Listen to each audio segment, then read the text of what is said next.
Aaron Carter coming here. Aaron Carter opened the door to his dressing room, and there he was. And I was like, oh my God, he's on the Disney Channel. Lizzie babysits Matt. For one night, McGuire's on fire.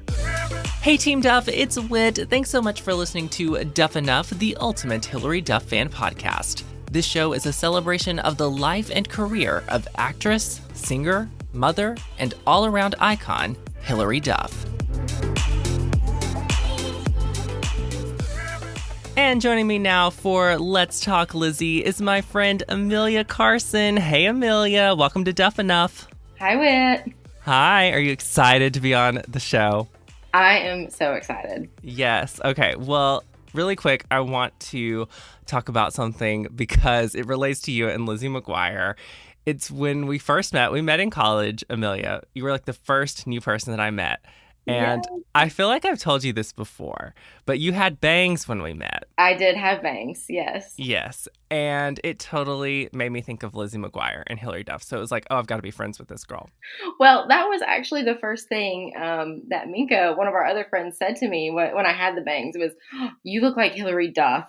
And you did. And you also had like little pink tips, didn't you? Yes, I did for a little bit. Yeah. So also very Lizzie Hilary. So just wanted to throw out that little memory to get started, but I'm excited to have you on. We are going to be talking about 5 episodes of Lizzie McGuire, and you honestly got like the most iconic episode, or one of the most iconic episodes. Oh, yes. The Aaron Carter episode. Yes, which I know you're super excited about because you're a big Aaron Carter fan, or you were. He's kind of trash now, but... Well, you're right, but he was my first ever crush, and watching that episode of Lizzie McGuire, like, as a kid, oh my gosh, I just felt everything she was feeling. All the excitement, all the nerves. It was so great.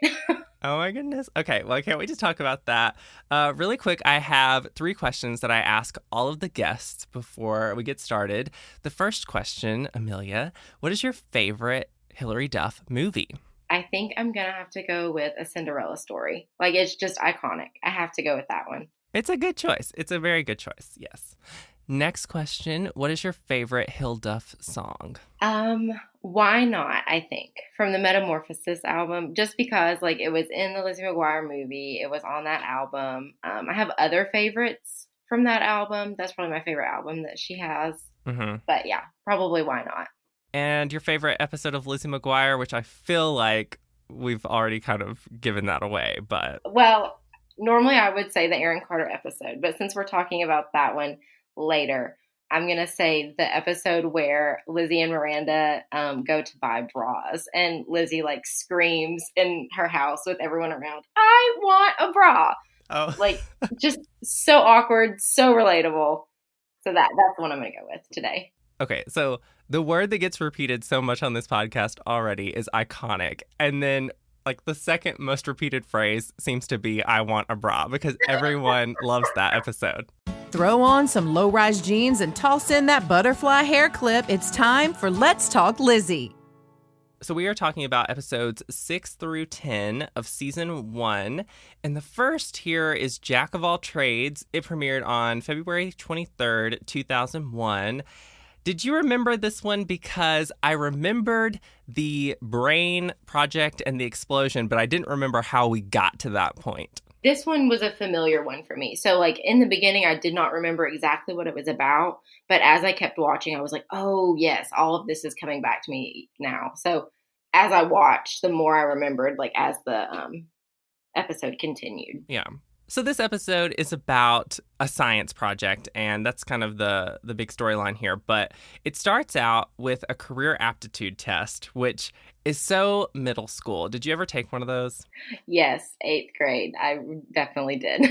I did too, and mine said I was going to be a chef, which is so far from the truth. I am not a cook or anything, but anyway, I took it, and that's what it told me. Did you notice who their science teacher is? Or who the actor is? No, I didn't. It's the dad from Phil of the Future. Are you serious? Yes, with like a wig on. It has to be a wig. No, I did not notice that, but now I'm going to have to go look that up. Yeah, so Mr. Pettis is played by Craig Anton, who played Lloyd Diffie on Phil of the Future. It honestly just has to be a wig. There's no way. Because Lizzie and Phil of the future were only a few years apart, or maybe he just got a big haircut in that time. I don't know. So the story kind of moves along, and we learn that Gordo has been getting B's in science, which Gordo, he's the whiz kid. He's the A-plus student of the three main characters. But he says the reason why is because Mr. Pettis hates him, which is very strange. But we all had that one teacher where we would get bad grades and we would feel like they hated us. I mean, come on. Jumping over to Matt's storyline, Matt does get a B storyline here. And in this episode, he decides he doesn't want to be called Matt anymore because there are 4 other Matts in his class, and he wants to be called M-Dog. And, like, this is one of those things where, you know, the show, several times throughout the show, it's like, oh, this would probably not fly today. And honestly, I don't think this would, because it's basically like a Snoop Dogg kind of thing, and he becomes all, like, hip and whatnot. But I don't know. How do you feel about Matt's storyline? Just the awkwardness of the parents, first of all, and how just dorky they are. I love it. I love it. What's crazy is how much I relate to the parents now. Yes. And how, like, when we were kids, it was like, oh my gosh, they are insane. What are they talking about? Why are they saying these things? But now, as an adult, to go back and watch, they were not that, outrageous. I know. Super dorky, but not that outrageous. Right. Yeah, so the M-Dog thing, you're right. It definitely would not fly today. People would be so upset about, I guess you could call it cultural appropriation today. Yeah. For sure. Back to the main storyline. So Lizzie is anxious to find out what she made on, like, her last science test or something, or project, or paper. It was a paper. And they're in the hallway, which, by the way, they have so much time in between classes. Like, what is up with that? They really do. But she says, come on, guys, my bangs are growing out faster than you're moving, which I loved. So good. Then they get to class. Lizzie gets a B+ on her paper, which was about dolphins. And she says, animated Lizzie says that she widened the margins to make it 4 pages. And I was just like, oh my gosh. Lizzie was setting me up for college, which I didn't do that, but I always put 2 spaces between, like, each sentence. Like, after a period, I would always double space after a period. You hit the space bar twice before your next sentence. Gives you just a little bit of cushion. And yes, that one went right over my head as a kid, but as an adult, like, I laughed out loud at that. It was so good. And I've talked to people who don't double space after their periods, and I'm like, what are you doing? Like, on their college papers, I'm like, how did you get through college? No, that's a necessity. Gordo gets a B on his, though, which again goes to his point of, like, the teacher always gives him a B on everything, and Mr. Pettis hates him. They also get their aptitude test results back, which this little sequence here. So Miranda's going to be a Navy SEAL, Lizzie a cosmetologist, and Gordo a blackjack dealer. Not really sure that matches any of their personalities so much. Although I will say, like, Lizzie's hairstyles, though, like, she could do something cosmetology. She could. Her hair is always looking, I don't know, wild, but it always looks good. It was totally the style in 2003, 2004, like, for sure. Oh, yes. We get one of their iconic 3-way calls in this episode, and Gordo references Friends. And he says something to them like, hey, Monica and Rachel, can we talk about something besides hair? Yes. And I don't think as a kid I would have known who those characters were that he was referring to. No, I would not have. I don't remember knowing. At some point, Lizzie and Gordo are on the phone by themselves, and he asks Lizzie to, like, trade science projects for, like, their next project. So it's a brain project, and Lizzie has made a brain on a poster, and it's not super great, but it literally looks like something I would have made in school. My friend the brain, or our friend the brain. Yep. And she was so proud of it too. She was. Yep. Gordo's brain, though, he makes, like, it was like a model of a brain, and I mean, it looked really good.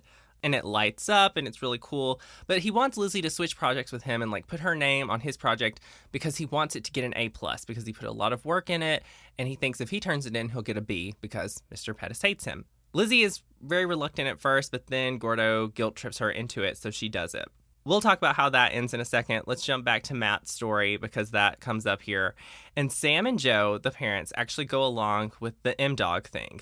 But they use their whole reverse psychology or whatever, which they use a lot on this show. Mm-hmm. And they tell him, they'll call him M-Dog, but he has to call them Dee Dee and Mew Mew, which so bad. He's immediately embarrassed. Like, you can see it all over his face. Like, oh, No, don't want to do this. Right. But Sam and Joe's plan works. Matt decides not to be M-Dog, and he wants to call them Mom and Dad again. So, and Lizzie has this great little moment at the end where she's like, man, Mom and Dad, they use Jedi mind tricks, and I wonder what they're using on me, and same for my teachers and all that. So, back to school, they get their grades back on their brain projects.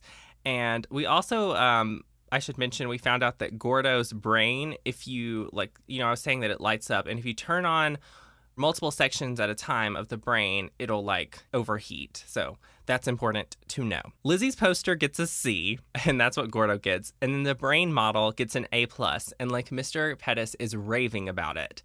And that's when Gordo gets up and goes off about this. And he just he was going. He lost it for a minute. And he was explaining to Mr. Pettis how he made it. And he totally confesses to switching projects with Lizzie, and he starts turning on the different parts of his brain model. And so it begins to overheat, and it explodes, and it goes all over Lizzie, Gordo, and Mr. Pettis, which totally remembered this part. And there's slow motion, and it's great.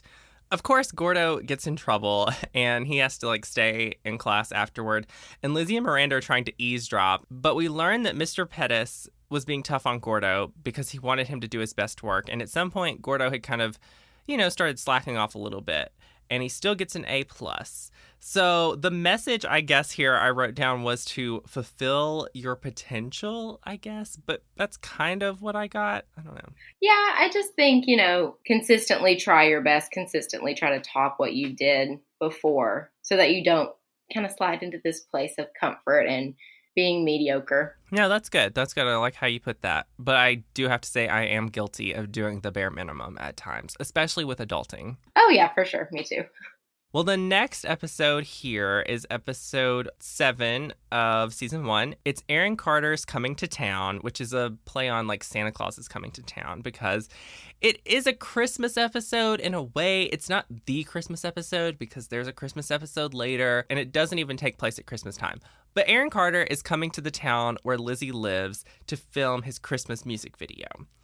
First of all, Lizzie runs into the cafeteria and she falls and trips immediately, which is so Lizzie. Yes, and she's another reason why I related to her so much as a kid is because I still am clumsy, but growing up was very clumsy and loved that about Lizzie. Same. So she sits down at the cafeteria after barging in and she's like, Aaron Carter coming here. And Miranda's excited. Gordo doesn't know what she's talking about. But like I said, Aaron Carter is filming his music video in town. The one thing they talk about, though, is how it's the spring. And Gordo, who is the filmmaker here, he talks about how they shoot these things months in advance. Let me just open it up to you right now to even go more in depth on your Aaron Carter obsession and how excited you were for him to be on this. I don't remember watching commercials leading up to this episode, but I can remember the feeling in the pit of my stomach when Aaron Carter opened the door to his dressing room and there he was. And I was like, oh my God, he's on the Disney Channel. There he is. Lizzie McGuire is with him. I almost fell off the couch. I was in awe. I want to mention that anytime there's music playing, Emilia puts on Aaron Carter's, what's the one song? Aaron's Party. Aaron's Party, Come Get It. I love it. What can I say? It's a jam. And I had that album that song was on. But, of course, I Want Candy was also in there. And then was How I Beat Shaq. I don't know if that was that album, but I'm not sure. Yeah, I don't remember. I just remember I had that album and he has the American flag behind him. So I was excited about this too. I knew Aaron Carter, knew the music, and this was definitely the first big guest star I feel that they had on the show. And it was a big deal. It really was a big deal. Yeah, it for real was. Gordo, Miranda, and Lizzie have to try to figure out where Aaron Carter is going to be shooting this music video because they all want to go meet him. Lizzie wants to do an interview for her school paper. Miranda wants to sing for him, and Gordo wants to make a behind-the-scenes documentary. But they can't figure out where this is shooting. Then Matt walks into Lizzie's bedroom, and he knows. And he says Lanny told them, which is funny because we know Lanny doesn't talk. Watching the episodes that came before this, already, I know that Lanny hasn't been introduced in the series, so we wouldn't have known who Lanny was. But I feel like that line is funnier knowing that Lanny doesn't talk. They make an agreement with Matt. Matt is going to tell them where Aaron Carter is shooting this video, but he has to go with them. It's at the Ren-Mar warehouses, which Ren-Mar Studios or something is actually where they shot Lizzie McGuire. So a little homage to that mentioned there. So the kids make this plan to leave early in the morning so the parents don't know. It's funny, though, because we learned that Sam comes home from work late and he has backstage passes to Aaron Carter.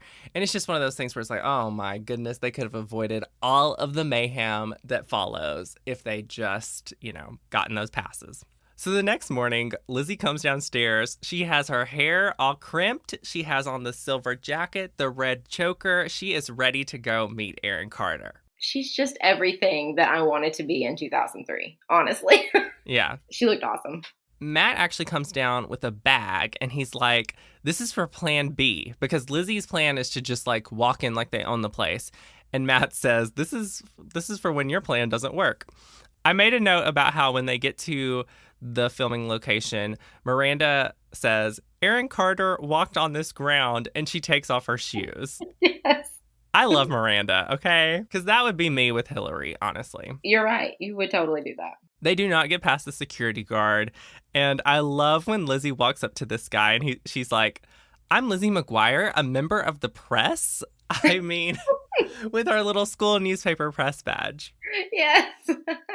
So once they don't get in, Matt pulls out the elf costumes, which was his plan B. And they came from the Christmas card that the family shot a year ago. And I love the little flashback sequence where we see them taking their Christmas card. I love those little shots that we get when they do those little moments on this show. Yes, I love that. I love it really when they have the scream or the screech, Yes. where it's particularly awkward or embarrassing moments, because it's just an ode to how dramatic and terrible everything is when you're 13. Mm-hmm. So Lizzie, Gordo, and Miranda are going to dress up as elves. Matt is going to be Aaron Carter, and he puts on a blonde wig, and he puts on some of Lizzie's black pants. They do not get in, but Matt gets pulled away as an Aaron Carter stand-in, which is just great. So Lizzie, Miranda, and Gordo actually sneak in by hiding behind Lizzie's dad's car. So Lizzie's dad shows up. You remember he had the passes, and they left a note at home, and he's going to go there and whatever. Okay. Lizzie and Miranda Gordo actually do see that it is Sam, and they manage to get in, but the security sees them, they get chased, and they hide in a sleigh. They wind up on the stage for the music video.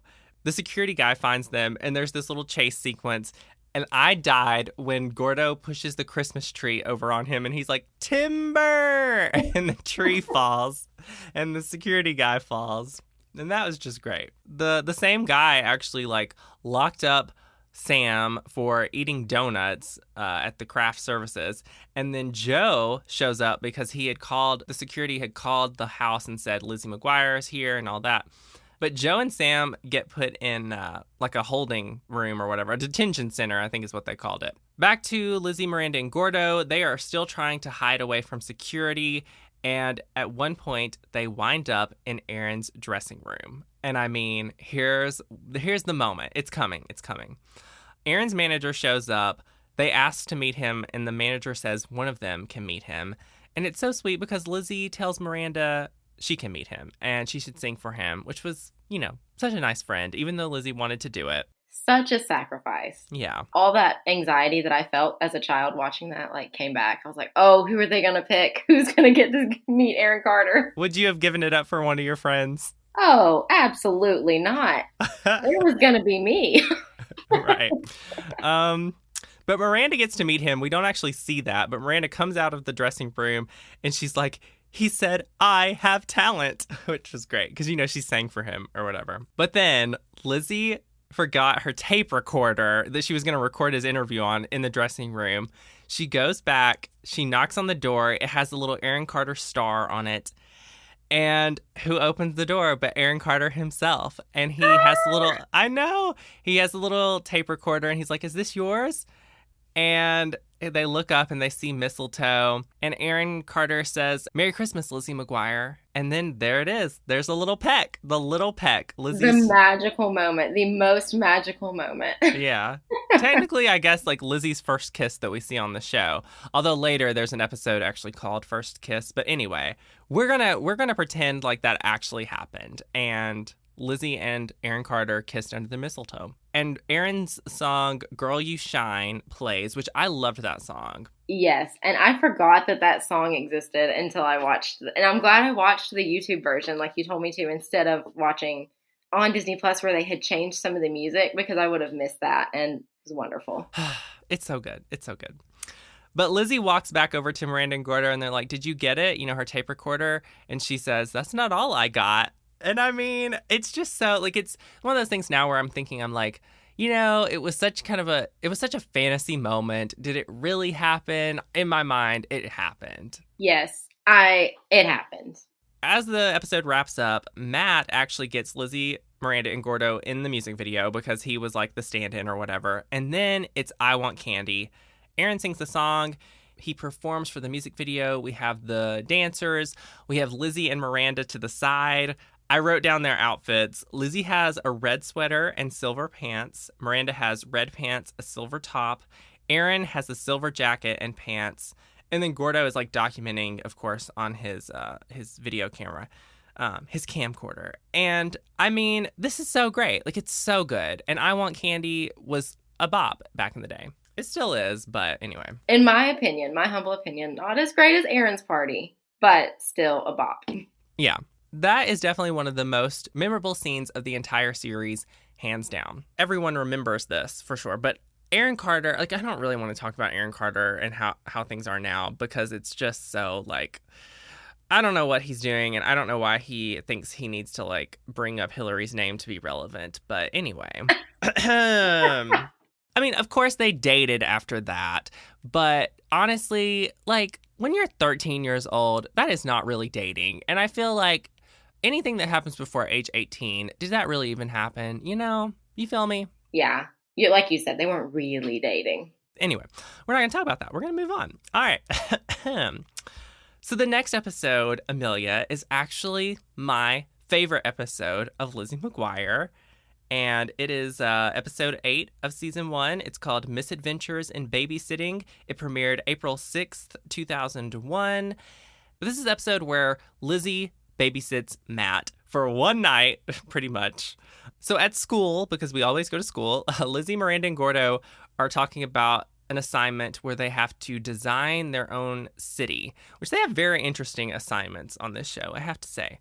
Gordo says that Tyra Banks would be mayor of his city. I do want to mention here, when Disney Plus launched, Tyra Banks tweeted and said something like, "Oh, I see you, Hilary Duff. I heard I got a shout out on your new show, Lizzie McGuire." And it was just like, oh, Ty. Like, this isn't a new show yet. And so I just thought that was funny. From like 2003, she thought she was getting a new shout out. Yeah, 2001. Yep. She also spelled Lizzie with a Y. So Kate comes in at this point, and Kate says that she wants to build a city using a software, and Gordo tells her it's $60. And of course, this would be like a CD-ROM software that she had to go buy at the store. And I was like, oh my gosh. So 2000s. But Gordo's like, "That's $60, Kate. I don't know if you can afford it." And she says, "Hello, I babysat twice last week."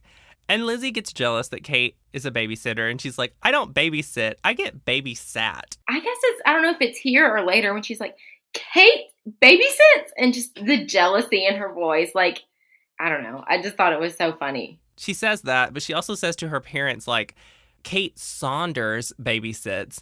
And in these episodes that we're talking about, she actually pronounces Kate's last name as Saunders, but in most of the series, she says Sanders. And that's like, I guess, a joke or a gag at some point where in some episodes they're like Kate Saunders, some episodes Kate Sanders. But here she says Kate Saunders. Yeah, I'd never noticed that. Another thing I made a note about here, before Lizzie goes back home, while they're still at lunch, I cannot believe this is even in this episode. Miranda says something about how babysitters have to be mature or whatever. And then Gordo says that Kate gives off like a nurturing look.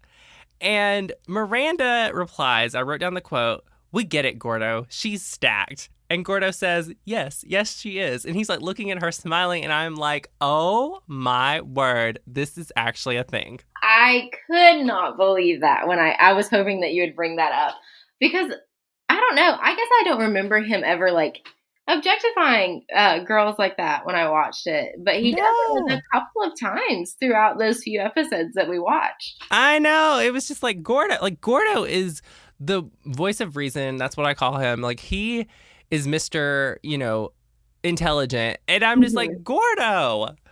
So. But I guess he is also a teenage boy. It's true. So moving on here, Lizzie does talk her parents into letting her babysit Matt. They say it's okay with Miranda coming over too, and they're going out to dinner. They're literally just going out to dinner, which is one thing that I just kept sitting there and I was like, oh my gosh, like it's 1 hour you're going to be gone for dinner. Gordo and Miranda end up coming over. Lizzie is building her city with her train, and the parents leave. They tell her, we trust you, and Lizzie's very confident about this at this point. So the parents go to this Chinese restaurant. Back at home, Matt is bouncing off the walls. He won't listen. He spills grape juice on the carpet, which Lizzie is trying to get out. On the dinner date, Sam is very worried about what's going on at home. He can't concentrate, and he's like, I just want to go home and check on the kids, and then I'll come right back. And at first, Joe is like, no, we told Lizzie that we trust her. She'll be so mad. But then, so that he will be able to just relax, she says, okay, go peek in the window and then come back. Back at the house, the power goes out because Matt is playing with the vacuum. And this is also when Sam is like sneaking around the house and trying to look in the window, and he falls and makes a noise. Like he stands up on a chair on the back deck, and then he falls and he lands on one of his lawn gnomes and hurts his voice. It's a lot happening. That was painful to watch. Yes. But whenever that happens, the kids are like, oh no, it's a burglar. And Gordo says, it's probably a raccoon. Well, Lizzie's response is, well, let's make noise just in case. And this is the moment that, like, I remember as a kid just dying laughing at. And still so funny. But they make noise, and Lizzie's like ringing a bell. And Miranda, to the top of her lungs, starts singing My Country 'Tis of Thee. Like she's like, my country 'tis of thee. Like it is so, like I don't know what was so funny about that to me as a kid, but I think it was just because I had learned that song probably in elementary school, and it was so funny. I don't know, did you think that part was funny? So I mean, I pretty much laughed, whether uncomfortable or actually like funny laughing throughout. Gotcha. Well, maybe it's just me, but that part is just the best for me. So like I said, Sam had heard his voice, and he's like calling the house and he's saying, kids, it's me. But to them, it sounds like this like raspy voice, this burglar who's trying to get in the house. And so they go full on Home Alone here. And I also wrote down how Gordo, he flips a switch on the breaker or whatever and turns the electricity back on, and he starts playing music, and he plays a version of I Think We're Alone Now, which that's a perfect example of where they would use these songs on the show that aren't going to be on Disney Plus, but they used these songs and they always related to what was happening in the episode because like they were alone or whatever. But anyway, so the kids are getting scared. Like I said, full on Home Alone. Sam is trying to get in to the point where he gets a saw and is like trying to saw the chain lock on the door, which I mean, that was extreme. I mean, I would have been so scared. And you know how I had a fear about being kidnapped as a kid, so this was this was too real. So Sam's trying to get in. Lizzie actually crushes his hand at one point. Ouch. But then they make this little contraption where the train sets all these things in motion. And when Sam finally breaks the door open, a paint bucket swings down on a string and just hits him below the belt. So very much a Home Alone situation there, but they're all like, Dad or Mr. McGuire? So Lizzie sees that Sam had spied on her. She's not happy. He didn't trust her. They had actually called the police. So the police show up and they've got Sam. The police officer's like, is this your dad, to Lizzie? And she says, why would my father be sneaking around in the bushes late at night? Maybe he doesn't trust me. And I was like, oh, snap. And then he's like, Lizzie. And so she says, he's my father. And Sam and Joe admit they were wrong in the end. And Sam says he has to, get used to her not being a little kid and that they're going to let her babysit again. And so, it's almost like this episode was more of a lesson to adults, really, of like, or there was a message in there for adults of like, kids grow up and that sort of thing. So, so it's a sweet episode, not super realistic, but, Yeah, I did not know that this was your favorite. It is my favorite. It's probably not one people think of as their favorite, but honestly, it's that my country 'tis of thee moment. Just gets me every time. That is so funny. The next episode is called Election, and it premiered on April 20th, 2001, so 420. Okay. Hashtag blaze it. So this episode is about when Lizzie runs for class president. Emilia, did you ever run for class president or anything? No, absolutely not. I did not want anyone looking at me. But Aww. Yeah, I bet you did. Well, okay, so I ran for first grade class president, which wasn't even like a student body-wide thing. It was just the classroom. And my best friend, Emmy, who has been on another episode that I've recorded of Duff Enough, she and I ran against each other. We were the only two who ran. She beat me by 1 point because there was like one more number of girls in the class than there were boys. So all the girls voted for her and all the boys voted for me. But my slogan, so my last name is Laxon, and my slogan was "Want action, vote Laxon." That is so cute. Thank you. And so in this episode, Claire, Kate's friend, is running for class president, and she's the popular one.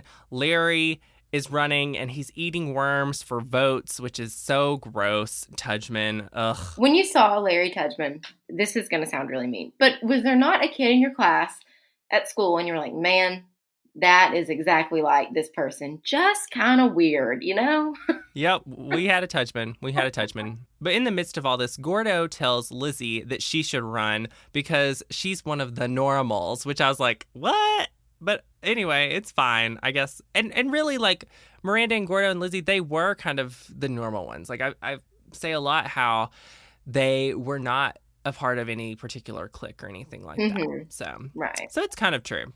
But Lizzie decides she's going to run, and so we know what's coming up for this episode. Matt has a B storyline in this episode, and it's that he has an imaginary friend named Jasper, and his parents think he's too old to have an imaginary friend, which at first I was like, oh, I don't know if I really... Like, some of the Matt storylines, I'm like, eh.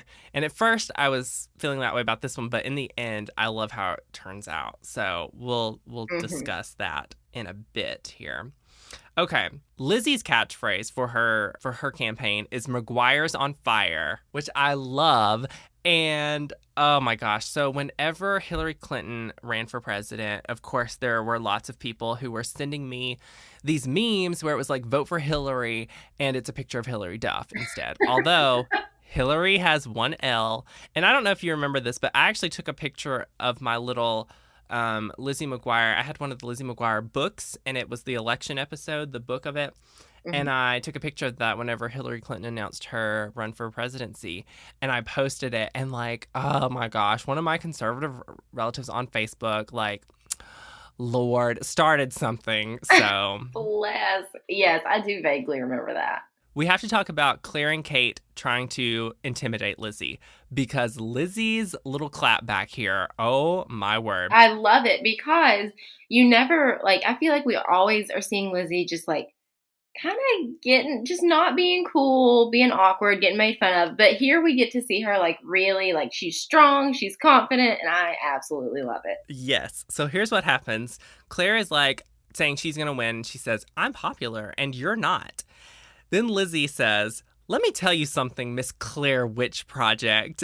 And I mean, so good. And Miranda responds and she's like, ooh, good one. And I just die. Like, I love Miranda. I know I say that, but like, I love Miranda. And so anyway, Lizzie's just like, you're gonna, regret all this or whatever. And she kind of tells Claire off. And it's great. It's really great.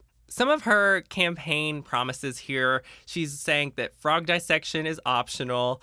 And she's like, she's going to lower the school lunch price. And I'm like, yeah, right. And she said the JFK quote, but she changed it, and it's like, ask not what your student government can do for you, ask what you can do for your student government. Yes. And I wouldn't have had a clue what that line was about as a kid. No.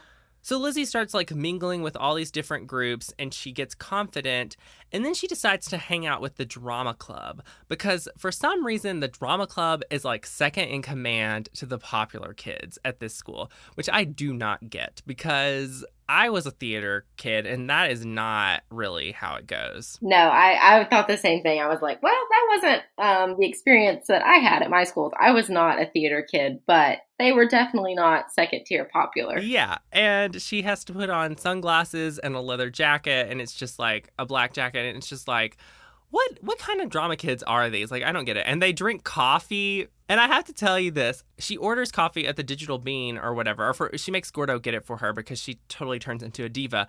But it's at that point, well, Miranda has a line where she says, "Since when are you on the bean?" And it's at that point that I realized that the Digital Bean is called the Digital Bean because it's a coffee shop. Like, that's one of those things where it's like, I was today years old when I figured out that that's why it's called the Digital Bean. That's funny. I don't know if I guess I realized it was a coffee shop. Well, but I just didn't put in like the Digital Bean. Like, I didn't get like coffee bean, you know? So Lizzie is full on diva, and Gordo says that he's created a monster, and she's only hanging out with the drama kids at this point. And on the day of the election, everyone votes, and Sarah Paxton has a little cameo here, and she is the outgoing class president. Fun fact, Sarah Paxton was like also up for the role of Lizzie McGuire. Glad that didn't happen. Really? Yes. I didn't know that. Speaking of really, her character's really, like... Really? Yeah, I really, really loved being your class president. I really, really, really... Yeah, it's so great. So her character said really a lot. Yes. In the end, Larry Tudgman wins, which is just, it's fine. Like, I'm not surprised that that's what they went with. But yeah, and I was watching this episode. I was at my parents' house over the weekend, and I was watching this, and my mom was like, "Oh, I remember this. That weird kid wins." Like, I was watching in the living room, and she was in the kitchen, like, cooking, and so it was just funny to hear, like, how much she remembered from the episode, too. I love that. Oh, my gosh. My mom remembers bits and pieces, but I love that. As the episode wraps up, Lizzie does apologize to Miranda and Gordo, and they said, they voted for her, but Lizzie decides not to be in the drama club anymore or hang out with them because black's not her color. And so that's why. Oh my gosh, I love that.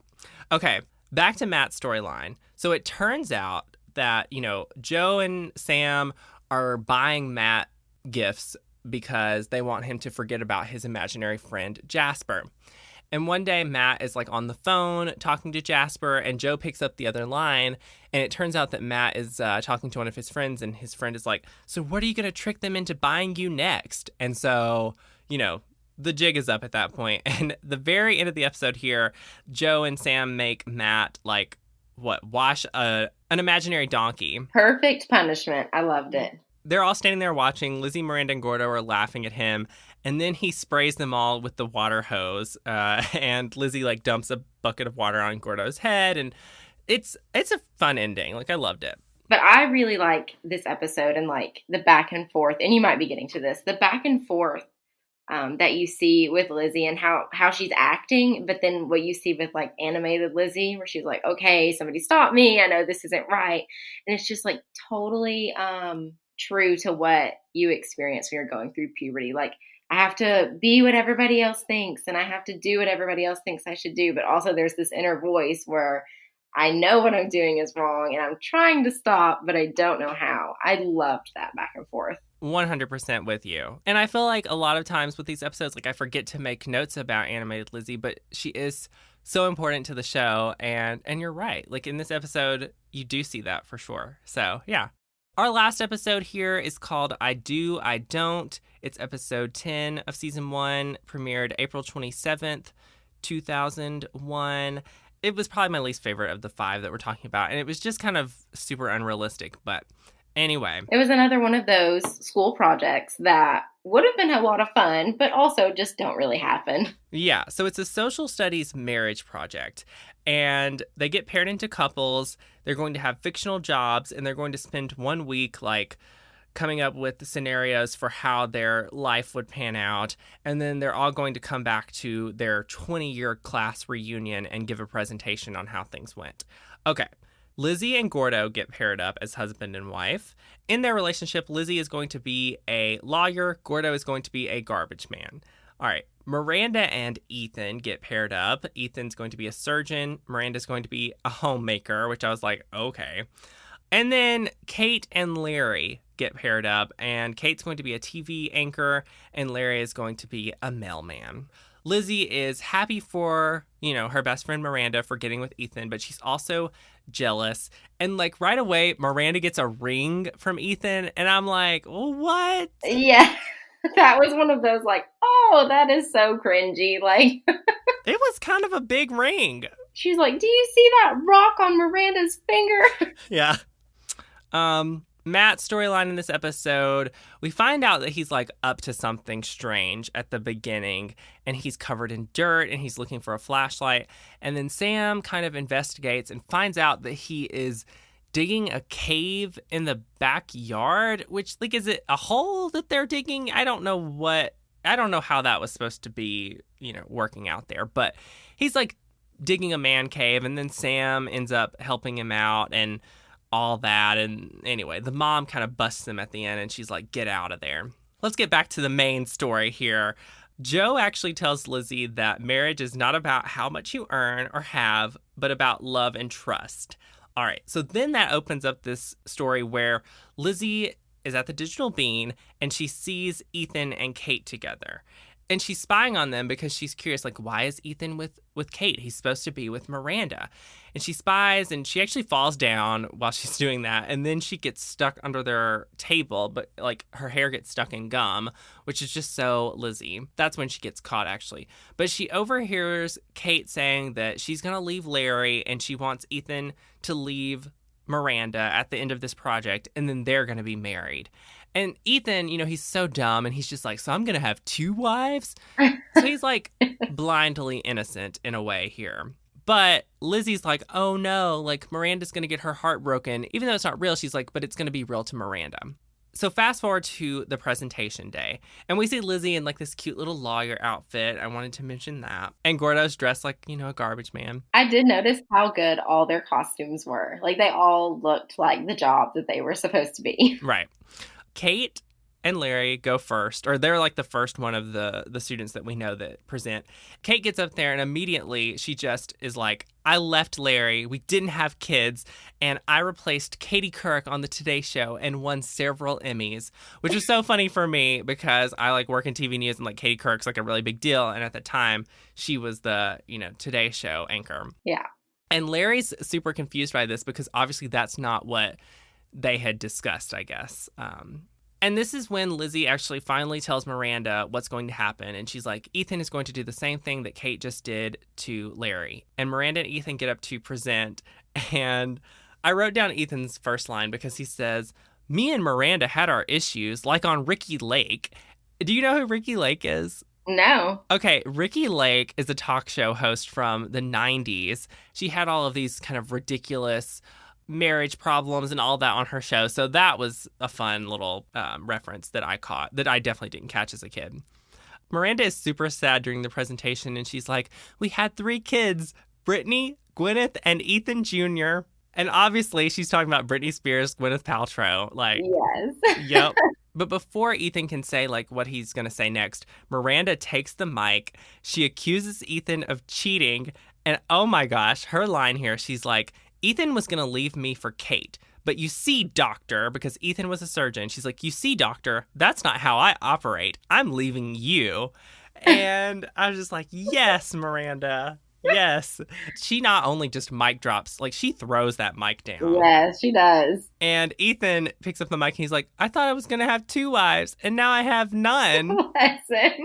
Kate and Larry have another little fight at the end. And remember, they're supposed to be at their 20th school reunion. And so there's some punch on the table. And Larry picks it up and pours it all over Kate because she demands that he pour her some punch. And then all this punch just falls all over Kate. I could not stand Kate when I was a kid. I just thought she was so mean for no reason. And just that feeling of, she got what she deserved. I still can't get behind Kate, She's the worst. She was just mean. The episode ends with a three-way call, and one of them has a line where they're like, I think we're even too young to pretend to be married. And it's just yup. So the message of this episode, don't get married. Well, that's the end of our 5 episodes, Emilia. So just kind of overall thoughts from you. Did this bring back childhood memories? Did you just tons of nostalgia? Oh my gosh, yes. All the nostalgia. I loved watching these episodes. I love Hilary Duff, loved Lizzie McGuire. I was heartbroken when the show went off. So yeah, I just absolutely had the best time watching these episodes. Oh, I'm glad. Yay. And we've had fun talking, so that's been great. That's great. Well, finally today, Emilia, it is time for Lizzie McGuire. Did you come up with a question for me, or you just want to get one from me? Well, I have one for you. I know that you know everything there is to know about Hilary Duff, but I'm going to try, okay? Okay, go for it. Okay. So I went for something kind of random that maybe you wouldn't know. How many followers does Hilary Duff have on Instagram? Oh my gosh. I mean, at the time we're recording this, I want to say she has 13 million something. Oh my goodness, yes. That's a good one. I really thought you would have trouble with that one. No, I keep up with her count. I'm sure you do. I do. Well, my trivia question for you is related to Lizzie McGuire, and it is, I'm going to give you multiple choice for this. Okay, so you had the Aaron Carter episode. So which of the following stars was not a guest star on Lizzie McGuire? Okay. A, Steven Tyler, B, Kathy Lee Gifford, C, Frankie Muniz, or D, Doris Roberts? Okay, so I know Steven Tyler was on an episode. And I kind of want to say Frankie Muniz was, but I don't know if I want to say that because of the movie, Agent Cody Banks. Do you want 50-50? Yeah. 50-50, Kathy Lee Gifford or Frankie Muniz? See? Okay, this is hard. I think I'm going to go with B, Kathy Lee Gifford. And you're correct. Kathy Lee Gifford was not a guest star on Lizzie McGuire. She was a guest star on That's So Raven, though. Okay. So yes. Well, good job. You got your trivia question right. Yay! All right. Well, Emilia, this has been so fun, and thanks so much for being on Duff Enough. Thank you for having me, Whitt. I've had such a good time. Yay! And that's all for this episode of Duff Enough. Thanks again for listening. I hope you'll subscribe and stick around for more because this podcast is what dreams are made of. You can follow along on social media at Duff Enough Pod and check the description for my socials as well as show guests. And until next time, bye Team Duff.